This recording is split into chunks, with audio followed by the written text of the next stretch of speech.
Ladies and gentlemen, welcome to Ratsaw Review. This is your host, Lou Mavs. Wayne Noon is not available today because he's currently being audited by Doge. No, I'm just kidding. But I am here and happy to say that my guest today warrants no introduction, but he's worthy of one anyway. He's responsible for the music of our youth, sporting events, one-night stands, and wedding dances. Not just as a drummer, but as a songwriter. And if you've been living in a morphine-induced coma for the last 50 years, here's a glimpse of his songwriting talent. He's a woman, she's a man. Loving You Sunday Morning, Another Piece of Meat. Is there anybody there? Almost all of the Animal Magnetism album, including Make It Real, Don't Make No Promises Your Body Can Keep, The Zoo, and the title track. Blackout, You Give Me All I Need. Now, Dynamite, Arizona, Bad Boys Running Wild, and the most famous one, Rock You Like a Hurricane. I could keep going on and on, but he knows his accolades, and if you don't know them, shame on you.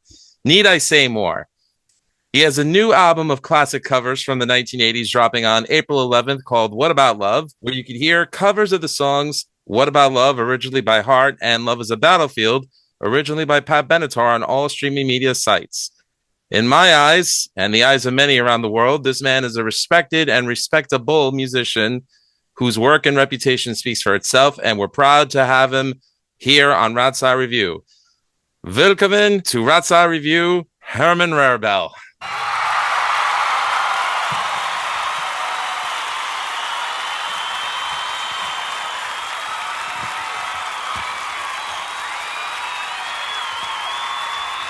Hello. Good to see you, sir. How are you doing today? Thank you very much, and I hope you guys too. Everything good. Excellent. So, first line of questioning is going to be about the new album. What About Love? The track listing looks insane in a great way. You got In the Air Tonight from Phil Collins. I Want to Know What Love Is from Foreigner. Every Breath You Take from The Police. Of course, that's the song that made me a fan of theirs in the first place. Sweet Child of Mine, Here I Go Again. I mean, you really have your pick of the litter here. And on top of that, you have a who's who of musicians playing with you on this record. You have Michael Voss, who's a frequent contributor of Michael Schenker. You have Dan Huff, who's a very well-respected producer and guitar player out in Nashville. Howard Leese, former Heart guitar player. Bob Daisley of Uriah Heep, Gary Moore, Ozzy, and Rainbow, as the reason why I'm wearing my Rainbow shirt today. Neil Carter of UFO and Gary Moore, and Jim Valance, who co-wrote songs with Bryan Adams and with the Scorpions in the late 80s. So the question is, from the two singles that I've heard, it sounds incredibly well produced and the musicianship sounds really tight. Were you able to get everyone that you wanted to on board from the beginning? I tell you, yes. I was very surprised when we did What About Love, because I think this song fits perfect in the time which we live now.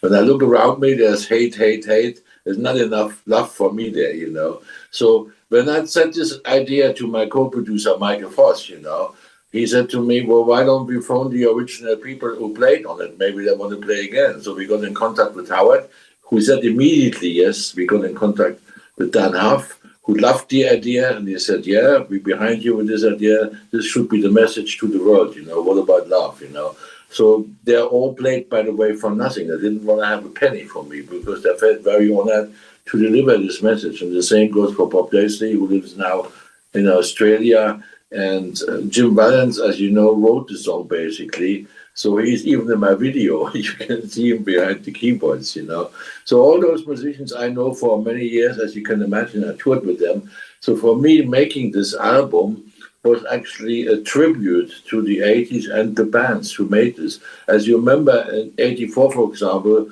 John Jett, was our opening act, with I Love Rock and Roll, She toured 4 months with us to Europe, and every night I seen all those thousands of kids singing along. Even when we left already the stage, they're still singing I Love Rock and Roll. And then I chose, of course, songs from bands we played with, like Whitesnake, For me, the best Whitesnake song was always Here I Go Again. So it was for me an honor to put it in the set. The same goes Foreigner, the best hymn I ever heard, Want to Know What Love Is. And I think that Van der Forst and Michael Frost sang it really great, you know. And I think the version we did on it sounds awesome. So for me, also the girl song, as you can hear, she sings really good Pat Benatar, you know. I want to know Love is a Battlefield, you know. Mm-hmm. This daughter, by the way, from Michael Frost, the girl, Van der Forst. Right. And it's funny that you mentioned that Joan Jett was the opening act for the Scorpions. So in '84, I was 4 years old, but that's when I discovered Scorpions because my older brother had a cassette of Love at First Sting. Oh, no. So no. Oh, yes, because that was like Def Leppard's Pyromania and Quiet Riot's Mental Health. That was a gateway album for me to hard rock and heavy metal. And it changed my life for the better. So no, oh no, oh yes, and oh thank you. So It's good to hear this, you know. yeah, but I never knew that Joan Jett was an opening act. I would have thought that she would have been too, I guess, punk, even though she was commercially acceptable as a pop artist. The whole European tour she did, this was '84, you know. Okay. He had also John Bon Jovi was an opening act for us once, you know. That's you know, when he just before he had his hits, you know. We played again with him at the Moscow Music Peace Festival in '89, you know. But I remember all those times, you know. We also did the Monsters of Rock in '88, and before us played a band called Metallica.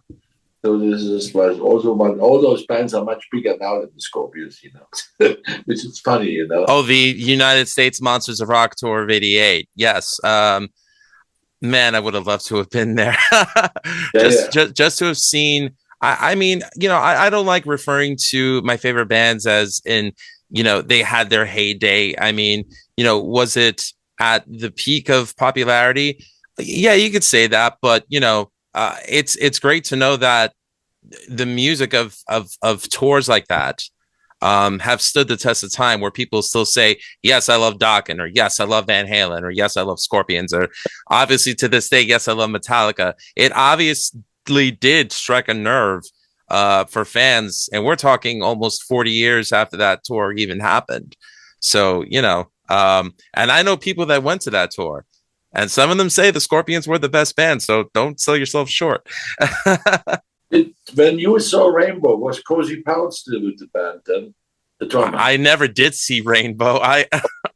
Because we toured with them. Richie Blackmore and Cozy Powell was the drummer at that time. Yeah, no, again, these were cassettes that this was music that I learned from my brothers.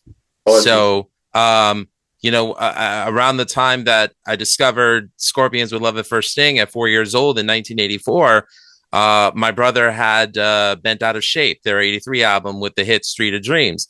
But I didn't discover the music that they did with Ronnie and Bob Daisley and Cozy Powell until my teenage years. So you can imagine when I first heard Stargazer, I was blown away.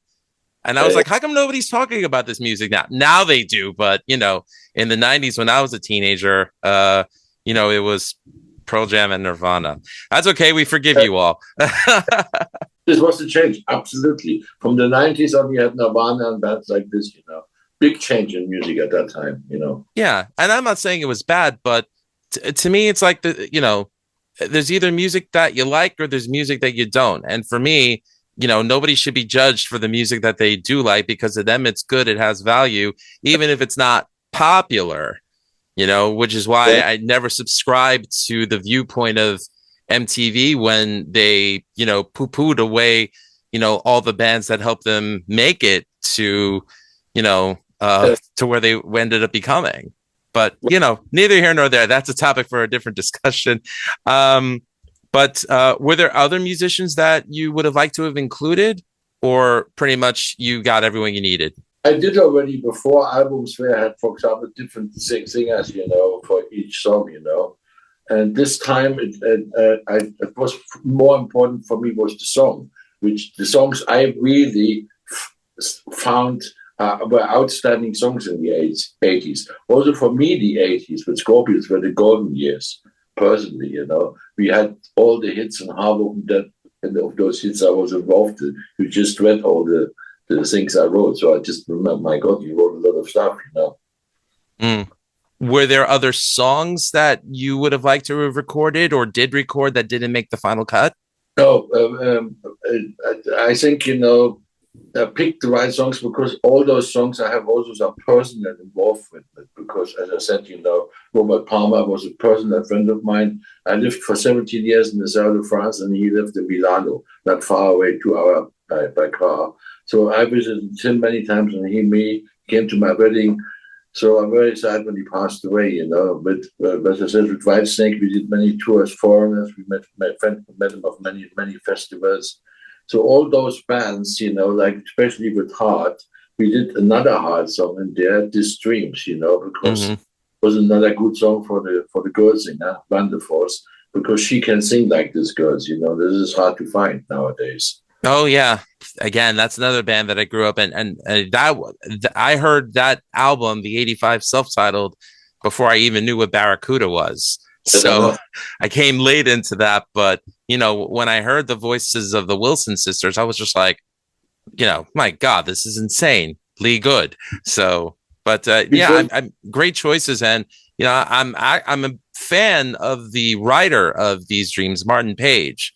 I was especially a fan of his song from '94 called "In the House of Stone and Light." Very, very, very good songwriter. I never met him, no, I wouldn't know. I know the song, Killer Song, That's Mm-hmm. why I talked to Vanessa Vanderforst, and she said, "Yeah, I would like to do another hard song." And I said, "Well, you pick, And she came up and said, "Yep, perfect choice, That's how this came together. But now the next single we're going to release is a Scorpions song, "Passion Rules the Game," because I made this new, and since it is my song, I made some changes in there. There's a new guitar solo in there, and both sing it. She Mm-hmm. gives which I think is very nice story now. Yeah, passion is like in real life. Passion is the reason, is the game. And that was on the album Herman Rarebell and Friends, Herman Scorpion songs. Yeah, it was on there. And also, but this time, I made a complete new version, so I'm very happy we did this. It sounds very modern now because of the girl being in there, it makes a difference for me at least, being the Yeah. right something new for me. Let's see what gets the most plays in radio, what they're picking. Can't wait. I'd definitely love to see it. Do you plan on taking this on the road, or do you have any avenues of promotion for it? No, what I'm doing right now, I introduce it to all you guys, and then you can hear it, you can spread the word. But for me, it's no point to go on tour if I'm not in the charts, because then nobody comes when you're not in the charts. So this is the first decision. Now, one of the songs had to get into the charts, and then I come with my band. If I'm still allowed to bring my band from Europe, otherwise I have to play with American musicians, but that's not a problem. I would phone Howard, and he probably knows people, and he probably find a bass player, because Bob Daisley is living right now in Australia. And God knows how expensive it is to fly out of there and how long it takes.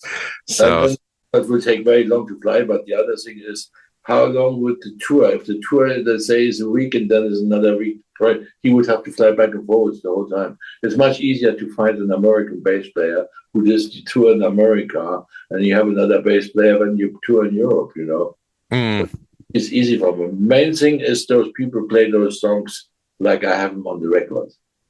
Because it's put on the record, and we worked on this for a long time, for a good 2 months, make everything perfect, to make them, at least some of the songs have, like Love is a Battlefield has a guitar solo on there now. Never was one before, but it fits perfectly in there, Understood. This is good. He plays it very good, I think. Mm. Do you find more freedom and pleasure in being a solo artist, or are there any parts of it where you sort of miss being part of a collective band? No, not at all, I was with the Scorpions 20 years, Are you married? Happily, yes, for 16 years. But then but I'm married for 22 years. But in the band, you live more intense than in any marriage because you see each other 24 hours constantly, Mm-hmm. For me, that was an important part in my life, but I don't miss it anymore. Okay, I'm very happy. My life is now. I can do 24 hours what I want, and nobody, not what any other people want for me to do. So I prefer this in life very much. Also musically, I can do what I like, really. This is why I decided to make an album, because for me, the 80s were the best time in the music history so far. I didn't live in the times of Beethoven or Bach, but for me, living since 1949, the 80s were the most interesting time period for music. The best songs were there. The attitude was great. Life was great. People just had more fun than nowadays, I think, and more love in their heart. Definitely. One of my favorite projects that you participated in was Michael Schenker's Temple of Rock, where you were reunited with your Scorpion bandmates, Michael Schenker and Francis Buchholz. One of my favorite videos to watch on YouTube is the one of the three of you rehearsing in a rehearsal room in Brighton. I live in Brighton since 2008, and the rehearsal room is right across where my house is, So you have to go under the thing, then you're on the beach, and that's where the rehearsal place is. That's awesome. But yeah, I loved in the video, you were rehearsing with classic Scorpions, UFO, and MSG material. And that lineup was on the road for a few years before Michael started Michael Schenker Fest. That was about 2, maybe 3 years total that band was around. You look back on it fondly? Longer. From 2010, we formed the Temple of Rock, the first album, and then we split in 2016. That's probably me, because I told him in 2016, I see no point anymore now to do the same gigs over and over again. Let's meet another time again in life. I'm going to get out now. So I went away in 2016, and been away since 2016, and I feel good about it. Don't forget, I'm 75 now. So if I go out and do a long tour, it better be a tour, where I have not a tour bus 3 months long, where I can fly every day from A to B and things like this, little things, But I'm tired too fast. I'm not getting tired from the playing, but the traveling makes me tired. I can understand that. As I mentioned earlier, a lot of the classic Scorpions material was either written or co-written by you. One thing that I would say was your biggest contributing factor to Scorpions, other than your great drumming, was your extended vocabulary of the English language and creating a more stylized and identifiable approach to the lyrics. It definitely gave the band a direction and an edge for the trajectory that they would take from 77 onward. Myself, having family in Greece, I know it was difficult for most of them to speak English until the European Union came into play in 2000, 2001. But and I know you've mentioned it before that you had that extended vocabulary of the English language. How was it that it came to you so easily when, you listen to some of the earlier material and you see that some of the English is not that it's bad, but it's a little broken. But then, you hear it taken by force and it's like, whoa, what a change. Well, this is what I mean. I came in the band by Taken by Force. And my first song I wrote for the band was she's a woman, she's a man, that was the first song. And I remember I joined in 1900, I joined in 1977. And what happened then was we made the same year the album, Taken by Force, And so before that, we were sent to Paris for a promotional trip by the record company. So, of course, being young guys, we were 28, 29, we went to the Moulin Rouge district, to the Red Light district, looking at all the chicks there, And of course, come on, we were young and horny. Like I said, I have family in Europe. I hear about red light districts all the time. Continue. So we're sitting there, and I'm saying to Rudolph, look at this chick. Doesn't she look hot? Yeah, he says, yeah. So this chick, walks towards the car. We're having an old Mercedes, 6 of them. And she walks towards, I'm sitting outside the window. So I'm rolling the window down. There comes this deep voice. Hi, guys. How are you? Literally, everybody think when the music is out, right? Anyway, this chick then, she left again, and we were sitting in the cars and we were laughing and joking, and I had the title. He's a woman, she's a man, Based on a true story. Okay. It's really true story, All my lyrics were true story. Also Rocky Like a Hurricane. It's early morning and the sun comes out. Last night was shaking and pretty loud, My cat is purring and scratches my skin, so what is wrong with another sin? This was a true story. I put the curtains aside and the sun came out at 5 o'clock in Arizona. Fantastic view. This chick is still in bed there, laying there. I think I forgot her name, whatever, it was one of the typical party nights. And I'm sitting there, and these lyrics were literally done in half an hour, most of it, because it was on the spot. All my lyrics were sexual, because this was my life, sex, drugs, and rock and roll in the 80s. Nothing wrong with that. I mean, it was personal and it meant something. But it's funny that you mentioned that, you came up with the lyrics for Rocky Like a Hurricane in Arizona, because I sort of think of Arizona off Blackout and Hurricane almost as like parts 1 and 2. Absolutely. I loved it. Was one of my favorite places when I first came to America, was obviously Arizona, Indiana land. When I was a kid, I seen this also, and I was fascinated, just dreaming to come there one day and be there. Now I'm in Arizona, and I bought myself even a house in Scottsdale, which I sold later on, but I had it right above the Mayo Clinic, so it was for me great to live there on and off, of course, but this country really, I met many girls there, beautiful girls, and I think for me, all those songs, Arizona also, I wrote it there, and it still runs in the radio there, the classic rock stations, which is, every time I come there, I look forward to the whole thing, and then just come back, Aside from experience, who would you say was your greatest inspiration as a lyricist? Good question. Very good question. But I liked always the lyrics from Foreigner. That was for me good influence, to be a good orientation point, But then obviously also lyrics from Paul Rogers, from Bad Company, Feels Like Making Love and stuff. That is still in my brain today. We were on the same wavelengths. I met him once at a Michael Jackson tribute in Phoenix, not Phoenix, in Memphis, Tennessee. Yeah, we played there. Many people came there. It was an Elvis tribute. We were all there playing the song, and we played Aunt Marie. And then I met him, and we shook hands, and he said, "Yeah, I've been many times in Germany. You remember Free?" I said, "All right now." Yeah, that's true. When I was a young man, about 19, 20, they played many, many great concerts there. I seen them live, Then later on in London, I saw my Bad Company.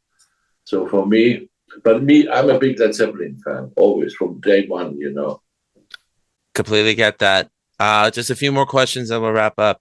No, I have to leave in about 5 minutes because I have another one that made me 1 and 5 minutes. So, you know what you have to do? Complain about the time of the interview and say you would like to have another one you didn't finish, and then we continue. It's easy. I'm not one to complain. I'm very grateful that we had this time. So I only have 2 more questions and then I'll wrap it up. So when you think about the impact that Rocky Like a Hurricane has made, I mean, you hear it in movies, television shows, commercials, sporting events. It's the song that introduces couples at a wedding. When you think about that, you wrote a standard, a modern day standard. Yeah. Like, how do you feel about that? Like, when you look back on 40 years of that? I'm so happy I did this song because this is my retirement, my friend. Perfect. And also, last question. One of my favorite live albums. If I were to say my 5 favorite live albums in no order, I would say UFO, Strangers in the Night, Kiss Alive, Judas Priest, Unleashed in the East, Thin Lizzy, Live and Dangerous, and Scorpions, Tokyo Tapes. Ah, yeah. I mean, I heard Worldwide Live first, but when I looked back on, the back catalog and heard Tokyo Tapes, again, mind blown just by how good it sounded, how well it responded with the Japanese fans and the audiences. And, I'm a huge fan of Japanese culture.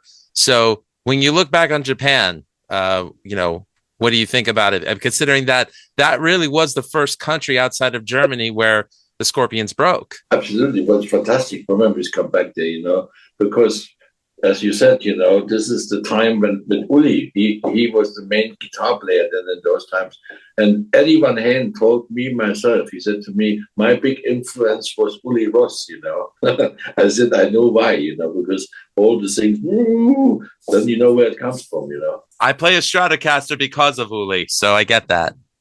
Exactly, So my favorite song I did with the Messages of Sharon. It's my favorite Scorpions songs.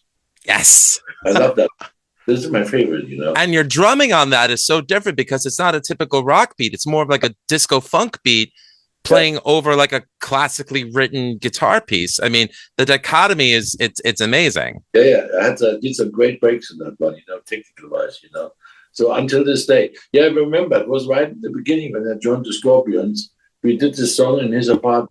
And it was like an afternoon and it was done, We were in the same wavelengths. That's what I mean, Very cool. Last question. If people want to find out more about what you're doing, where can they find you on the internet? Very simple. HermanRarebell.com. Excellent. Herman Z. German, Herman Rarebell. This was a huge honor for me. Lifetime Scorpions fan, lifetime fan of yours as a musician and songwriter.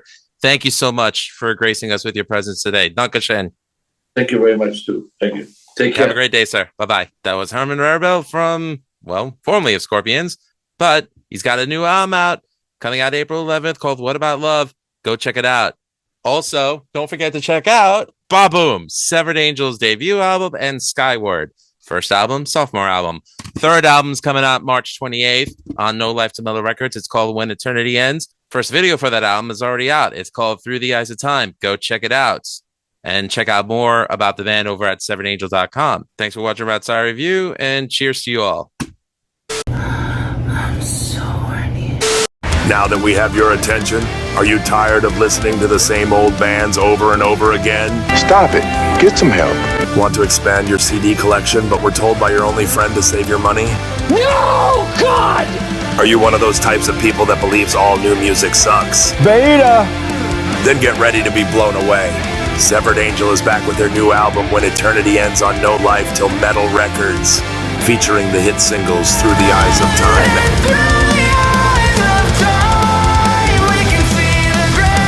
and Cry Out to the World. When Eternity Ends will be released on Friday, March 28th. Go to severedangel.com to buy your copy today. Severed Angels When Eternity Ends. Buy your copy today or else. You are a waffle.